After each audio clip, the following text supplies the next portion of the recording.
the most promising imaging technology that I'm personally very excited about and that we're doing, and one of my colleagues, she just got a NIH grant to perform these studies, is called MR fingerprinting, or magnetic resonance fingerprinting.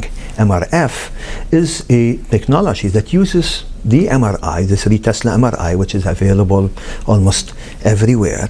And but the way we do it is it uses certain specific sequence for the capturing of the information from the brain. And this is basically binary information that is coding some structure in the brain.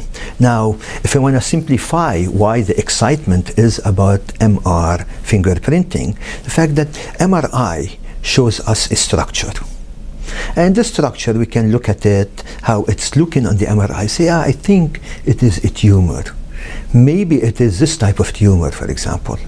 But it never can tell us exactly what the pathologists will see when they are cutting that part of the tumor and seeing what it is. Now, MR fingerprinting will give us the fingerprint, as the name suggests, of that particular pathology. For example, it will tell us, yes, the characteristic, the numbers we are seeing, they will tell us that this pathology actually, it is focal cortical dysplasia type 2, for example. Or this, these characteristics tell us that this is tumor type A, for example. Now, in addition to that, and this is extremely exciting for us in epilepsy, it seems like we have a small number of patients only that have been scanned with this type of result. It seems like it's telling us not only what type of lesion this is, it's telling us if it is epileptic or not. Now, to me and to us in epilepsy, this is a game changer, because now, give you a perspective, we see a lesion sometime, or we see multiple lesions, like deep inside the brain, what we call periventricular nodular heterotopia, multiple nodes of neurons that never migrated, moved all the way to the surface of the brain. They stayed deep inside. And then these patients, sometimes they do have epilepsy. And the question in these patients is, we have 8 or 10 or 15 nodules, left and right. Which one is epileptic one? Usually it's not all of them. Usually 1 or 2 or 3 of them are epileptic. In order to now to manage these patients, we have to put these depth electrodes in many of them. We could not even sample all of them. And in order to find out, oh yeah, this is epileptic, this is not epileptic.